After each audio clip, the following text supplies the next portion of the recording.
মানব সভ্যতার ইতিহাসে গ্রথিত আছে। মানুষ যেখানেই যায় তার দাপট সেখানেই বানাতে চায় বা বানায়। এর জন্য তারা যে কোনো পথ অবলম্বন করতে পারে। এই পৃথিবীতে মানুষ থেকে ভয়ঙ্কর প্রাণী আর কিছু নেই।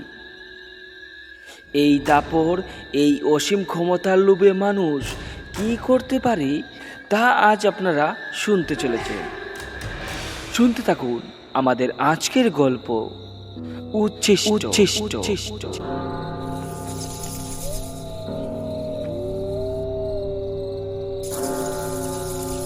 কৌশিক আর বাকি 8-10টা সাধারণ মানুষের মতোই সাধারণ জীবনযাপন করছিল। বাড়িতে শুধু এক বৃদ্ধ মা। বাবা 5 বছর আগেই মারা গেছেন। বাবার পেনশনের সামান্যটুকু টাকায় তাদের পরিবার এখন আর চলে না। তাই বলে কৌশিক একটা প্রাইভেট কোম্পানিতে যোগ দেয়। মা ছেলের ছোট্ট সংসারটা বেশ ভালোই চলছিল। তাদের সংসারের অভাব অনটনটা দূর হলেও এই বাড়িটা ফাঁকাই থাকে সবসময়। এই নিয়ে কৌশিকের মা কৌশিককে বলেন, বাবা কৌশিক, তুই এবার বিয়েটা করে নে। আমার আর এই বাড়িতেই একা থাকতে ভালো লাগছে না। তুই সেই সকাল 9টায় বেরিয়ে যাস আর রাত্রি 8টায় ঘরে ফিরিস। আমি এতটা সময় একা একা কি করে কাটাই তুই একবার ভেবে দেখেছিস? কৌশিক তার মায়ের সব কথা মুখ বুজে শুনে, তবে তার মনে অন্য কিছু চলছিল। সে চাইছিল ভালোভাবে নিজের পায়ে দাঁড়াতে, এবং সে এই সমস্যা সমাধানের জন্য এই বাড়ির জন্য একটা কাজের লোক খুঁজছিল, যাতে তার মার একাকিত্বটা কিছুটা কাটিয়ে উঠতে পারেন। তবে এই যুগে ভালো একটা কাজের লোক পাওয়া খুব অসম্ভব ব্যাপার। সময়টা ছিল মার্চ মাসের শেষের দিক। সারা বছরের হিসাব নিকাশ পেন্ডিং কাজের শেষ করার সময় এটা। তাই বাড়ি ফেরার সময়টা কৌশিকের 8টা থেকে 10টায় ট্রান্সফার হয়ে যায়। বড়ই চাপে যাচ্ছিল এই মাসটা, কিন্তু কিছু করারও নেই, কারণ প্রাইভেট কোম্পানিগুলোর কাজ এরকমই হয়। এমনই এক অমাবস্যার রাতে অফিসের কাজ শেষ করে কৌশিক বাড়ির জন্য ফিরছিল। রাত্রি তখন প্রায় 11টা হবে। সারাদিনের ক্লান্তি ভরা শরীর নিয়ে সে সিগারেট টানতে টানতে গাড়ি চালিয়ে বাড়ির দিকে যাচ্ছিল। রাস্তাটা নিঝুম অন্ধকারে আচ্ছন্ন, হালকা হালকা বৃষ্টিও পড়ছিল। হঠাৎ কৌশিকের গাড়ির সামনে দিয়ে সাদা কোনো বস্তু চলে যায়, তাও আবার বিদ্যুতের গতিতে। তা দেখে কৌশিক বিদ্যুতের গতিতে ব্রেকটা কষে এবং অকথ্য ভাষার ব্যবহার করে সে বলে ওঠে, কে কে তুই? গাড়ির নিচে চাপা পড়ার ইচ্ছে হয়েছে নাকি? দাঁড়া দাঁড়া, তোকে দেখাচ্ছি মজা। এই বলে কৌশিক গাড়ির দরজা খুলে এবং গাড়ি থেকে নেমে আসে। তুই মরার জন্য আমার গাড়িটাই পেলি? এমনি তো অফিসের কাজে কাজে আমার সারাটা জীবন শেষ হয়ে যাচ্ছে, আর বাকিটুকু তুই শেষ করে দেওয়ার জন্য এসেছিস? কে তুই? আমার সামনে একবার বেরিয়ে আয়। এই বলে কৌশিক এদিক ওদিক চারিদিকেই চোখ ঘুরায়, তবে এই নিঝুম অন্ধকারময় রাস্তার মধ্যে সে কিছুই দেখতে পায় না। তারপর সে আবারও গাড়ির দিকে চলে আসে এবং গাড়ির দরজাটা খুলতে যাবে ঠিক সেই সময়। যা শালা, এতক্ষণ ধরে আমি কথা বলেই যাচ্ছি, কিন্তু এখানে তো কেউই নেই। তাহলে কি আমি ভ্রমের মধ্যে আছি? সারাদিনে ক্লান্তি কি আমার মাথা চড়ে বসেছে? এইসব চিন্তা কৌশিক নিজের মধ্যে করতে করতে আবারও সে গাড়ির দিকে ফিরে আসে এবং গাড়ির দরজাটা খুলে আবারও প্রবেশ করতে চাইবে। ঠিক সেই সময় তার কানে বেশি উঠে কোনো একটা কুকানো আর কোনো একটা ঝোপঝাড় নাড়ানোর শব্দ।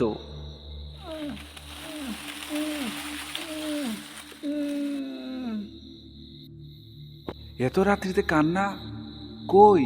এখানে তো কাউকেও দেখতে পাচ্ছি না। এদিক ওদিক সব দিকই কৌশিক তাকায়, কিন্তু কিছুই তার চোখে পড়ছে না। হঠাৎ তার চোখ পড়ে রাস্তা দাঁড়ে থাকা এক ঝোপের উপর। ঝোপটা কোনো হাওয়া বাতাস ছাড়াই নড়ছে।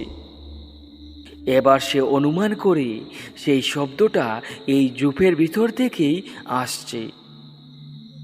কিছুটা সন্দেহ নিয়ে কৌশিক এগিয়ে যায় সেই ঝোপের দিকে। এই, কেউ কি আছো ওখানে? যদি থাকো তাহলে বেরিয়ে আসো।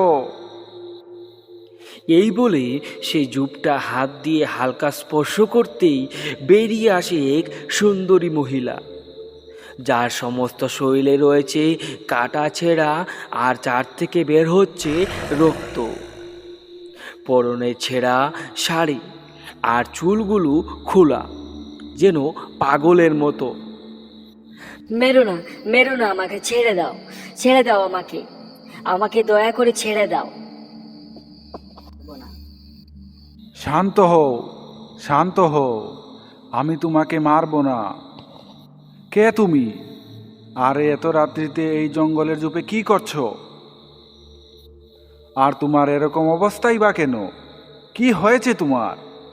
কৌশিকের কথার কোনো উত্তর না দিয়ে সেই মহিলা শুধু তার দিকে তাকিয়েই থাকে। আর তাকাতে তাকাতেই সেই মহিলা জ্ঞানশূন্য হয়ে তার উপরই ঢলে পড়ে। কৌশিক যে আর কোনো কিছু জিজ্ঞেস করবে বা তার কাছ থেকে কোনো উত্তর নেবে তার আর সুযোগ হয়ে ওঠেনি। পরদিন সকালবেলা সেই মহিলার যখন চোখ খুলে সে নিজেকে এক ভিন্ন জায়গায় দেখতে পায়। বিছনায় লাফিয়ে উঠে সেই মহিলা জিজ্ঞেস করতে শুরু করে, এটা এটা এটা এটা কোন জায়গা? আমি কি করে এখানে আসলাম? তখন কৌশিক বলে, আপনি গতকাল রাত্রিতে আমার সাথে কথা বলতে বলতে অজ্ঞান হয়ে যান। আপনার বিষয় কিছুই জানা হয়নি, তার আগেই আপনি জ্ঞানশূন্য হয়ে আমার উপর ঢলে পড়েন। আপনার এই অবস্থা দেখে আপনাকে আমার বাড়িতে নিয়ে আসি। আর আপনাকে আমি এই নির্জন রাস্তায় কিভাবে একা ফেলে রেখে আসি, তার জন্য আমি আপনাকে আমার বাড়িতে নিয়ে আসি। আচ্ছা, এবার আপনি আমার কিছু কথার উত্তর দিন। আপনি কে? আর এত রাত্রিতে এই গভীর জঙ্গলের মধ্যে একা একা কি করছিলেন? তখন সেই মহিলা কান্না করতে শুরু করে। আহা, আপনি এভাবে কান্না করছেন কেন? আপনি যদি আমাকে সব কিছু খুলে না বলেন তাহলে আমি আপনাকে সাহায্য করব কিভাবে? আপনি আমাকে সব কথা খুলে বলুন। তখন সেই মেয়েটি তার জীবনী বলতে শুরু করে। দাদা, এই জঙ্গলের ওপারে আমার একটা গ্রাম আছে, যেখানে আমার শ্বশুর বাড়ি। আমার শ্বশুর বাড়ির লোক এবং সেই গ্রামের লোকগুলো আমাকে মেরে ফেলতে চায়। এই কথা শুনে কৌশিক হতভম্বের মতো সেই মহিলার মুখের দিকে তাকিয়ে থাকে। কি কি বলছেন আপনি? কিন্তু কেন? ওরা আপনাকে মারবেই বা কেন? তারা ভাবে আমি একটা ডাইনি, আমি নাকি আমার স্বামীকে খেয়ে ফেলেছি। তারা কেন জানি না আমাকে এমন ভাবে,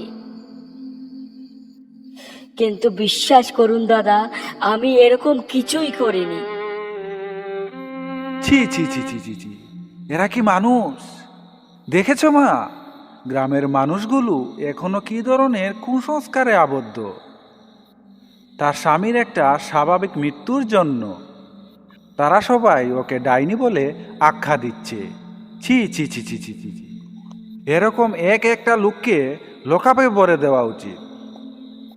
সেই মহিলার কান্না দেখে কৌশিকের মার মনও গলে যায়। তুমি বাড়ির কাজকর্ম করতে পারো কি? তখন সেই মহিলা বলে ওঠে, হে মাসিমা, আমি সব কাজকর্ম জানি, দয়া করে আপনার বাড়িতে আমাকে একটু থাকার আশ্রয় দিন। মাসিমা, আমি আপনার বাড়ির সমস্ত কাজকর্ম করে দেব, শুধু আমাকে মাথা গুজার একটু ঠাঁই দিন। তখন কৌশিকের মা কৌশিকের দিকে তাকিয়ে বললেন, দেখ বাবা, মেয়েটা বড্ডই কষ্ট করে তার প্রাণ বাঁচিয়ে এসেছি। তাছাড়া আমরাও একটা গরিব কাজের লোক খুঁজছিলাম, যে আমাদের এই বাড়িটা রক্ষণাবেক্ষণ এবং আমার কাজে একটু সাহায্য করতে পারে।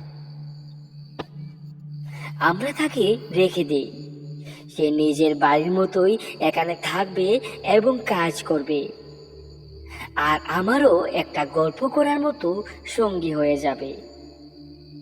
তখন কৌশিক বলেই উঠল, আচ্ছা ঠিক আছে মা, তুমি যা ভালো বুঝো তাই করো। এরপর থেকে সেই মেয়ে তাদের বাড়িতেই থাকতে শুরু করে। আপনাদের কাছে সেই মেয়েটার নাম উল্লেখ করা হয়নি। সেই মেয়েটির একটা ভালো নাম আছে, যা হলো সাথী। সাথী তাদের বাড়িতে থাকায় তাদের বাড়ির নিস্তব্ধতা কেটে উঠেছিল এবং বিদ্যুতের সাথে সাথী বাড়ির সমস্ত কাজই একা করে ফেলতো। তারপর পুরোটা দিন সাথী আর কৌশিকের মা দুজনে বসেই গল্প করতেন। খুব সুন্দর কাটছিল তাদের দিনগুলো। এবার কৌশিকের মাও গল্প করার মতো একজন সঙ্গী পেয়ে যান, যা তার মন মতো।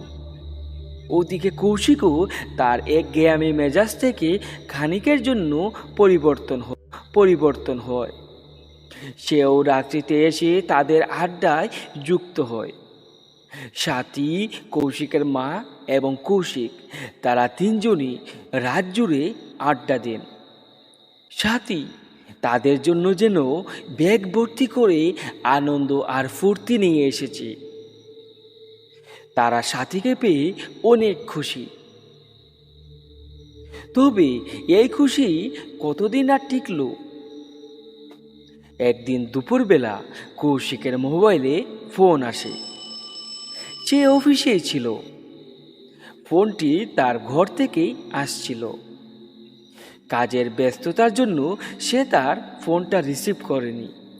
তবে এক নজরে দেখেছিল তার মাই তাকে ফোন করেছিলেন। কিন্তু কয়েকবার যখন ফোন আসে তখন সে বিরক্ত হয়ে ফোনটা রিসিভ করে। হ্যালো মা, তুমি কি বুঝতে পারছো না আমি অনেক ব্যস্ত আছি? আর তুমি ফোনের উপর ফোন করেই যাচ্ছ। আমি একটু পরেই ফোন করব তোমাকে। দাদা, আমি সাথী বলছি। আপনি তাড়াতাড়ি করে বাড়ি আসুন। মাসিমা কথা বলছেন না। কি কি- কি বললে তুমি? মা কথা বলছে না? কি হয়েছে মার? ফোনের ওপারে এই কথা শুনে কৌশিকের সামনে যেন গোটা বিশ্বটাই শূন্য হয়ে যায়। এই পৃথিবীতে তার আপন বলতে একজনই ছিল, সেটা হলো তার মা। সে ছুটে অফিস থেকে বের হয় এবং বাড়িতে গিয়েই দেখতে পায় তার বাড়িতে আগে থেকেই অনেক লোক জমায়েত হয়েছে। অশ্রুভরা নয়ন নিয়ে, অজানা আতঙ্ক কষ্ট নিয়ে সে এক পা করে এগিয়ে যায় তার মায়ের দিকে। মা, কিভাবে এমন হলো? কেন আমাকে তুমি ছেড়ে চলে গেলে? চিৎকার করে লুটিয়ে পড়ে তার মায়ের শব্দের ওপর এবং চিৎকার করে কাঁদতে কাঁদতে সে সাথীকে জিজ্ঞেস করে, সাথী, কি করে হয়েছে এইসব? সাথী কাঁদতে কাঁদতে বলে ওঠে, আমি রান্না করেছিলাম, মাসি চা খাবেন বলেছিলেন, তাই আমি চা তৈরি করতে গিয়েছিলাম। হঠাৎ আমি রান্নাঘর থেকেই শব্দ শুনতে পাই এবং সেই শব্দ শুনে দৌড়ে এসে দেখি মাসি মেঝেতে পড়ে আছে। অনেক চেষ্টা করি, কিন্তু মাসিকে আর জাগাতে পারিনি। তাই আপনাকে এতবার করে ফোন দেই। সাথীর কথা শুনে কৌশিক মূর্তির মতো সেই জায়গাতে স্তম্ভিত হয়ে যায় এবং তার মাকে জড়িয়ে ধরে কাঁদতে শুরু করে। এর কয়েকদিন পর, কদিন আগে যে বাড়িটা এত আনন্দ উল্লাসে ভরে ছিল, সেই বাড়িটা আবারও নিস্তব্ধ হয়ে যায়। এই বাড়ির একাকিত্বটা এখন যেন কৌশিককে চুষে খেয়ে ফেলছে। মাতৃ হারানোর সুখ বোলানোর জন্য সে বাজে নেশার আশ্রয় নেয়। সারাটা দিন কাজ করে আর বাড়িতে ফিরে এসেই মদ্যপান। কোনো দিন সে মেঝেতেই সারাটা রাত কাটিয়ে দেয়। সাথী আপ্রাণ চেষ্টা করে কৌশিককে আগের অবস্থায় ফিরিয়ে আনার, তবে সে যেন অক্ষম। কৌশিক সাথীর সাথেও ভালোভাবে এখন আর কথা বলে না।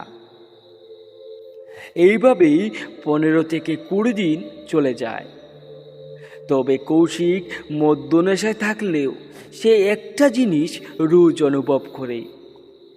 রাত্রে হলেই তার এই বাড়িতে এক পচা গন্ধে মেতে ওঠে।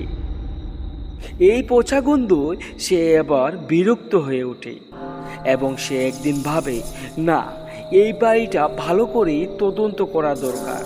হয়তো কোনো জিনিস পচে গেছে, যা থেকে এত দুর্গন্ধ আসছে। সেদিন আর কৌশিক অফিসে যায়নি।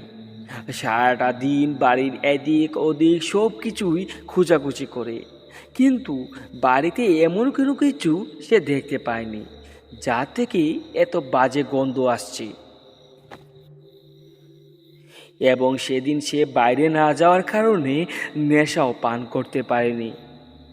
একটা সাধারণ মানুষের মতো রাতের খাবার খেয়ে সে ঘুমিয়ে পড়ে। সে মনে মনে ভেবেছিল হয়তো কোনো বাইরে থেকে এই পচা গন্ধটা আসছে। রাতে খাওয়া দাওয়া শেষ করে সে তার ঘুমিয়ে যাওয়ার পর রাত্র ঠিক 12টায় তার তীব্র নাক জ্বালা হয় এবং চোখ খুলেই সে অনুভব করতে পারে তার বাড়িটা আবারও পচা গন্ধে ভরে উঠেছে এবং গন্ধটা এতটাই তীব্র যে নাকের লুম জ্বলে যাচ্ছে।